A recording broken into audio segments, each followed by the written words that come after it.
नमस्कार बच्चों, संस्कृत व्याकरण की कक्षा में एक बार फिर से आपका स्वागत है।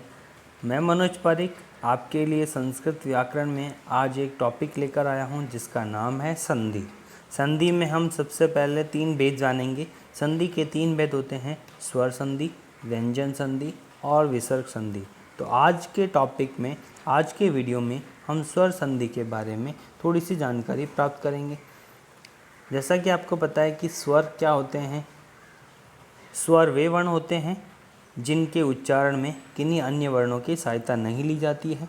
और अ, आ, ई, उ, री, री, ए, ऐ, ओ, औ। तो कुल संस्कृत में 13 स्वर होते हैं और उन स्वरों के आधार पर संधि का निर्माण होता है। तो हम सबसे पहले बात करते हैं संधि की।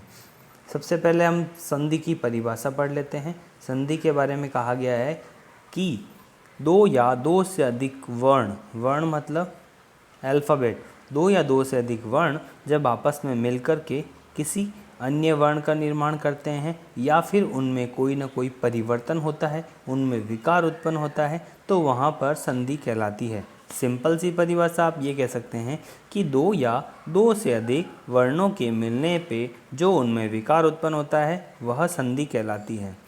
यहाँ पे थोड़ी सी परिभाषा दे रखी है, उसको भी पढ़ लेते हैं कि व्याकरण के संदर्भ में संधि शब्द का अर्थ होता है वर्ण का विकार। विकार यानी परिवर्तन, चेंजेस।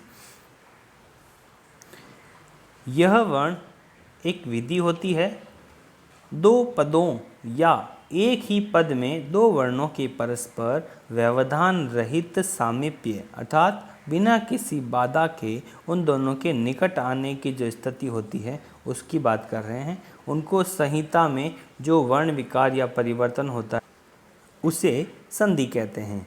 अर्थात एग्जाम्पल के द्वारा समझ सकते हैं, विद्या, धन, आलय। तो यहाँ पे बनेगा विद्यालय। तो द्या के अंदर जो आ है अंत में, उसके साथ में जब आ मिल रहा है तो आ का निर्माण हो रहा है, यहीं पर संधि हो रही है। देखिए, विद्य, धन आ, धन लय। तो आ, धन आ की अत्यंत समीपता के कारण 2 दीर्घ वर्णों के स्थान पर एक आ वर्ण रूप दीर्घ एकादेश हो जाता है, यानी दोनों के मिल जाएंगे और दोनों के मिलने से एक नया वर्ण है उसको एकादेश हो जाएगा। एकादेश का मतलब होता है दोनों को एक आदेश हो जाएगा। यहाँ पे हम संधि की भेद पढ़ लेते हैं। संधि के मुख्यतः 3 भेद होते हैं। स्वर संधि, जिसे कि अच संधि भी कहते हैं। दूसरा व्यंजन संधि, जिसे हल संधि भी कहते हैं। और तीसरा है विसर्ग संधि। सबसे पहले हम बात करते हैं स्वर संधि की। स्वर संधि जैसे कि नाम से ही पता चल रहा है, 2 या 2 से अधिक स्वर हैं जब अत्यंत समीप आते हैं, जब आपस में मिलते हैं, तो उनके अंदर उन दोनों के बीच में जो वर्ण में विकार होता है, यानी दोनों के मिलने से जो उनमें परिवर्तन होता है, वही स्वर संधि कहलाती है। यानी दोनों स्वर होने चाहिए और 2 स्वर जब आपस में मिलेंगे तो और जो उनमें परिवर्तन होता है उसी के अकॉर्डिंग उनमें स्वर संधि होगी। तो कौन सा भेद होगा, उन भेदों के बारे में भी थोड़ी जानकारी लेते हैं। सबसे पहले हम बात करते हैं दीर्घ संधि की। दीर्घ संधि, दीर्घ का मतलब होता है बड़ा। प्रत्येक जो मूल स्वर होते हैं, 5 मूल स्वर हैं, उनमें 5 में से जो री है उसके अलावा चारों मूल स्वरों का एक दीर्घ रूप होता है। जैसे कि 4 मूल स्वर कौन से हो गए, अ, ई, उ और री। तो इन चारों मूल स्वरों का एक दीर्घ रूप होता है। अ का दीर्घ रूप होता है आ, ई का दीर्घ रूप होता है ई, उ का दीर्घ रूप होता है उ और री का दीर्घ रूप होता है री। तो इन्हीं वर्णों का जो मेल होता है उससे दीर्घ संधि बनती है। दीर्घ संधि का जो संधि विधायक सूत्र होता है वो होता है अकः सवर्णे दीर्घ। कक्षा 9वीं और 10वीं के लिए वैसे ये सूत्र से ही पता चल जाएगा उनको कि अकः यानी अक प्रत्यार के जो वर्ण होंगे वो सवर्ण यानी समान वर्ण होने पर उनमें दीर्घ हो जाएगा। तो यहाँ पे देख सकते हैं अ या आ के साथ में जब अ या आ का मेल होता है तो वहाँ पर आ का निर्माण होता है, यानी आ एक आदेश होता है। ई और ई धन ई दीर्घी उ उ उ, यहाँ पर भी दीर्घ उ एक आदेश होता है। री री री री, दोनों के मिलने से दीर्घ री का एकादेश होता है। इसके कुछ उदाहरण देख लेते हैं। पुस्तक, धनालय, पुस्तकालय। यहाँ पे देखिए क के अंदर अ है और आलय का प्रथम जो वर्ण है वो आ है, तो अ धन आ दोनों के मिलने से आ एक आदेश हो जाएगा, पुस्तकालय बनेगा। देव धन आशीष, देवाशीष। इसी तरह दैत्य धन अरि, अरि का मतलब होता है शत्रु, दैत्य का अरि है वो है दैत्यारी। च धन अपि, चापी, ये आपके पाठों में बहुत बार आता है और आपको शिक्षक बताते भी होंगे, शिक्षक या शिक्षिका। चापी, च धन अपि। विद्या धन अर्थी, विद्यार्थी। गिरिधन इंद्र, गिरीन्द्र। कपिधन ईश, कपीश। यहाँ पे सब देखिए दीर्घ हो रहा है, कहीं पर भी जो आपके एग्जाम्पल हैं उन उत्तर में इनमें एक भी कोई भी है ऋस्व स्वर का एकादेश नहीं हो रहा है, सारे के सारे दीर्घ हो रहे हैं। गिरीन्द्र, कपीश। महीधन ईश, महीश। नदीधन ईश, नदीश। लक्ष्मीधन ईश्वर, लक्ष्मीश्वर। सुधन उक्ति, सूक्ति। भानुधन उदय, भानुदय। पितृधन ऋणम, पितृणम। तो इस तरह से स्वर संधि के सारे एग्जाम्पल यहाँ पर बता दिए गए हैं। अब हम बात करते हैं गुण संधि की। गुण का तात्पर्य होता है आद्गुण सूत्र कहता है कि यदि अ या आ के बाद ई या ई यानी ह्रस्व ई या दीर्घ ई दोनों ई आए तो दोनों के स्थान पर ए एकादेश हो जाएगा। यानी इसका तात्पर्य ये हुआ कि अ या आ के साथ जब ई या ई मिलेगा तो दोनों के मिलने से ए का निर्माण हो जाएगा। आप इस तरह से देख सकते हैं, एक मैंने ब्रैकेट बना के बताया है, इससे भी समझ में आ जाएगा। अधन अ या आधन ई धन ई, तो दोनों के मिलने से ए एकादेश हो जाएगा। जैसे इसका एग्जाम्पल दे रखे हैं, उपधन इंद्र, उपेंद्र। नरधन इंद्र, नरेंद्र। देवधन इंद्र, देवेंद्र। गणधन ईश, गणेश। महाधन ईश, महेश। नरधन ईश, नरेश। शूरधन ईश, सुरेश। इसी तरह लताधन इव, लतेव। गंगाधन इति, गंगेति। इसी तरह दूसरा भी एग्जाम्पल यहाँ पे, दूसरा एक इसका गुण संधि का एक और रूप है। यदि अ या आ के बाद उ या ऊ यानी ह्रस्व उ या दीर्घ उ आए तो दोनों के स्थान पर ओ एकादेश हो जाएगा। अब दो ओ एकादेश होने का तात्पर्य है कि अ या आ के साथ अगर उ या ऊ आएगा तो दोनों मिलकर के ओ हो जाएंगे।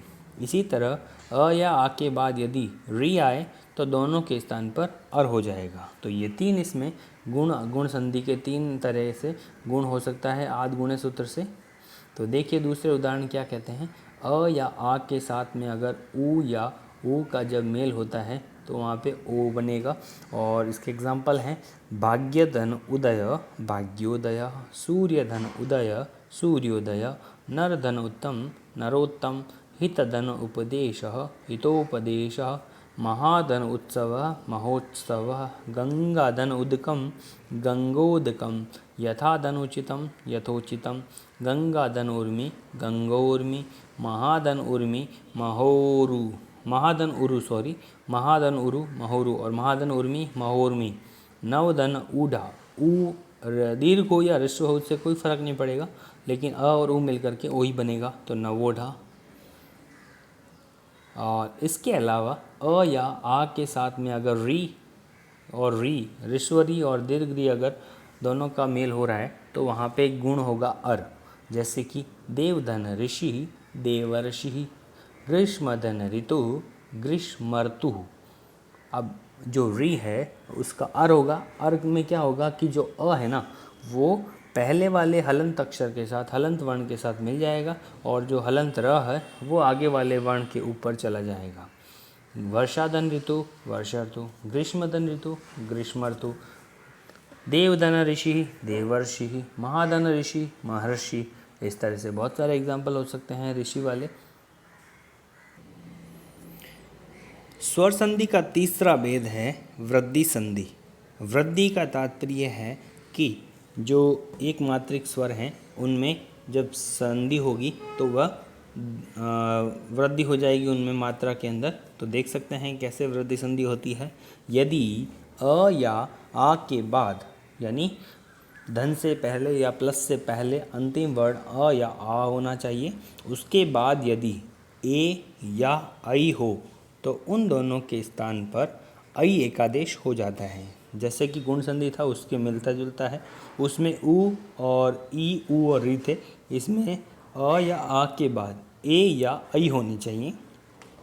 तो ए या ऐ होने पर दोनों के मिलने से ऐ बनेगा। और इसी तरह दूसरा इसका एग्जाम्पल है, अ या आ के बाद यदि ओ या औ हो तो दोनों के मिलने से औ एकादेश हो जाएगा। यानी इसमें ये कह सकते हैं कि ऐ और औ का निर्माण होगा। कुल मिलाकर के ये बात समझ में आनी चाहिए कि वृद्धि में ऐ और औ का निर्माण होता है। जैसे कि एग्जाम्पल दे रखा है यहाँ पे, आप ब्रैकेट में समझ सकते हैं, एक बॉक्स बना रखा है मंजूषा, इसमें समझ सकते हैं अ धन अ या आ धन ए या ऐ इजिकल टू यानी बराबर ऐ। उदाहरण से देख सकते हैं, मम धन एव ममेव, एक धन एकम एकैकम, तव धन एव तवैव, अद्य धनेव अद्यैव, लता धनेव लतैव, तथा धन एव तथैव, सदा धन एव सदैव। हमेशा सब में देखिए ऐ की मात्रा आ रही है। देव धनैश्वर्य देवैश्वर्य, आत्मधन ऐक्यम आत्मैक्यम। इसी तरह दूसरा इसका रूप है, अ या आ के साथ यदि ओ और औ का मेल हो तो वहाँ पे दोनों को औ एकादेश हो जाएगा, यानी वहाँ पर औ का निर्माण होगा। जल धन ओग जलौग, मम धन औषधि ममौषधि, नव धन औषधि नवौषधि, विद्याधन औचित्यम विद्यौचित्यम, आत्मधन औत्सुक्यम आत्मौत्सुक्यम। इसी तरह आप समझ सकते हैं सारे के सारे एग्जाम्पल। अब मैं बात करता हूँ स्वर संधि का चौथा भेद, यानी इसका चौथा भेद है यण संधि। यण संधि आपको 9th क्लास में तो कोर्स में है ही है, 10th में भी है संधि है, तो आप दोनों क्लासों के लिए इम्पोर्टेंट है। तो यण संधि अच्छे से समझ लीजिए। यण संधि के अंदर आपको 4 नियम याद रखने हैं और एक मैं आपको ट्रिक बताता हूँ थोड़ा सा। यण संधि का सूत्र होता है, ये संधि विधायक सूत्र, इको यणचि, यानी सूत्र से पता चल रहा है कि इक प्रत्यार के वर्ण 4 होते हैं, ई उ री और री। इनका दीर्घ रूप भी होता है दोनों। तो ई उ री और री के स्थान पर यण का तात्पर्य है, यण प्रत्यार में 4 वर्ण आते हैं, य व र ल। अब आप ये सोच रहे हैं कि यहाँ पे आपने सीक्वेंस सही नहीं लिखा है, तो जो माहेश्वरी सूत्र होते हैं, तो माहेश्वरी सूत्र में इन वर्णों का यही क्रम है और उसी के अकॉर्डिंग प्रत्याहार के अकॉर्डिंग लिखना होता है। तो यण प्रत्याहार में जो इनका वर्ण का क्रम होता है यही होता है, य फिर व फिर र फिर ल। क्योंकि देखिए जिससे जिसका निर्माण होता है उसी सीक्वेंस से इनको मैंने सेट किया है।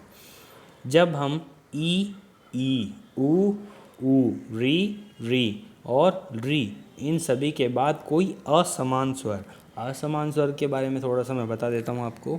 असमान स्वर का मतलब होता है ई के साथ ई नहीं आना चाहिए, उ के साथ उ नहीं आना चाहिए, री के साथ री नहीं आना चाहिए और री के साथ री नहीं आना चाहिए। अगर दोनों एक साथ आएंगे तो दीर्घ संधि हो जाएगी और ये सारा का सारा यण संधि का जो मामला है वो पूरा फेल हो जाएगा। तो आपको ये ध्यान रखना है कि असमान स्वर यानी ई और ई के साथ ई और ई के अलावा बाकी कोई भी स्वर हो सकता है। तो असमान स्वर आने पर ई और ई के साथ कोई भी स्वर मिलने पर असमान होना चाहिए, यह बन जाएगा।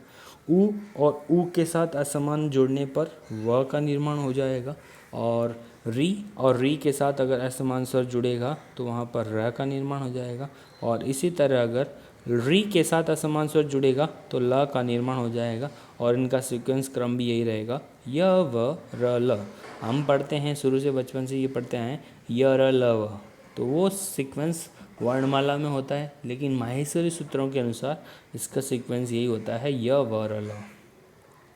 अब हम बात करते हैं उदाहरणों की। सबसे पहला उदाहरण दिया है मैंने, यदि प्लस अपि यद्यपि, इति प्लस आदि इत्यादि, अतिधन आचार अत्याचार, इतिधन अवदत इत्यवदतः, नदीधन आवेगः नद्यावेगः, सखीधन ऐश्वर्यं सख्यैश्वर्यं, सुधनागतं स्वागतम्, अनुधन अयः अन्वयः, अनुधन ऐषणम् अन्वेषणम्।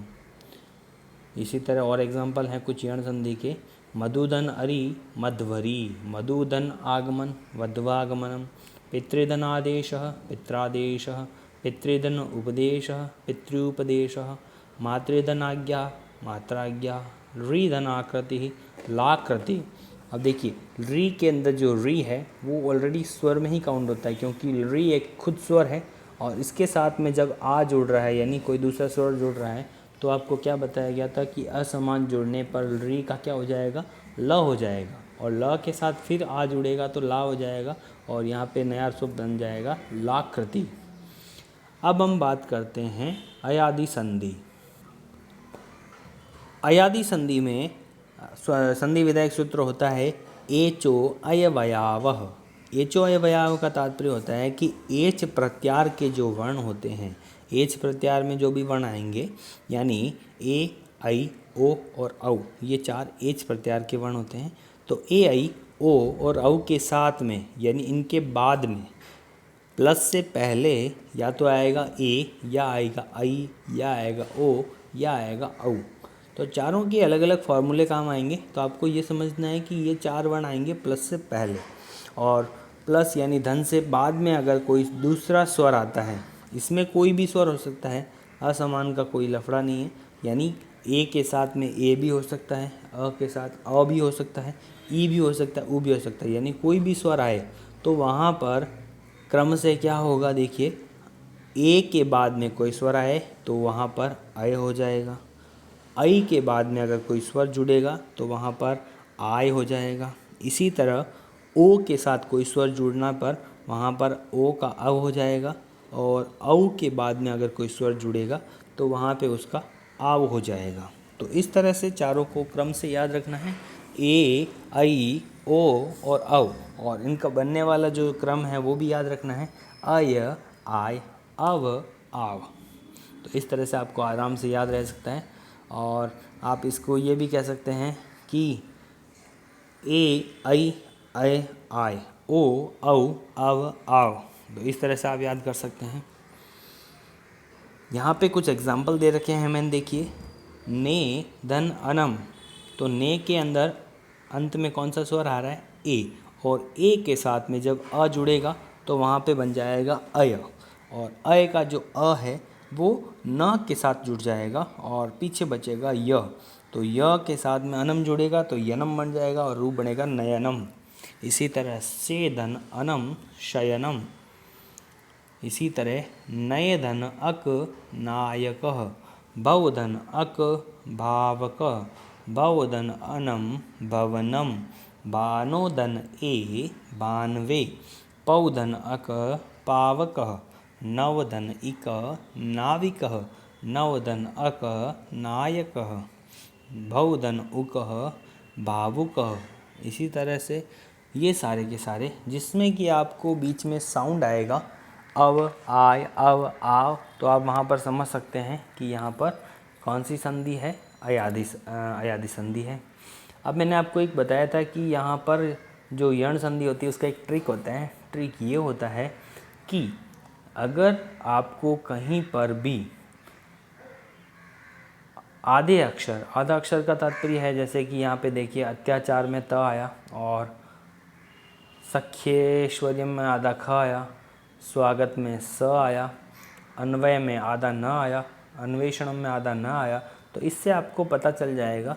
इसके बाद तुरंत बाद यानी आधा अक्षर है उसके तुरंत बाद यदि य व र और ल इन चारों में से कोई भी वर्ण आता है, बीच में होना चाहिए, अगर कोई आता है तो वहाँ पर बीच में या स्टार्टिंग में आता है तो वहाँ पर आपको यण संधि ही होगी, और उसका आप संधि विच्छेद आराम से कर सकते हैं। ये एक छोटी सी ट्रिक थी यण संधि के बारे में।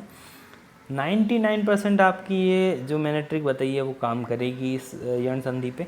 कुछ वर्ड ऐसे होते हैं जहाँ पर नहीं भी होता है, तो 1% के लिए आप उसको चिंतित होने की ज़रूरत नहीं है। तो इस तरह से 5 जो संधि थी वो हमने पढ़ ली है। इसके अलावा 3 संधि और हैं, वो हम और कभी पढ़ेंगे अगली वीडियो में। वैसे आपके 9th और 10th क्लास में ये 5 संधि ही है। अब हम बात करते हैं इस अभ्यास कार्य की, वो भी हम अगले वीडियो में देखते हैं। तो thank you so much video अंत तक देखने के लिए, और अगर हमारा चैनल अब तक सब्सक्राइब नहीं किया है तो आप हमारा चैनल सब्सक्राइब करें और इसी तरह के व्याकरण संबंधित और कक्षा 9वीं 10वीं से संबंधित वीडियो देखने के लिए हमारे चैनल को लाइक करें और वीडियो को लाइक करें, शेयर करें। और थैंक यू सो मच। धन्यवाद दोस्तों।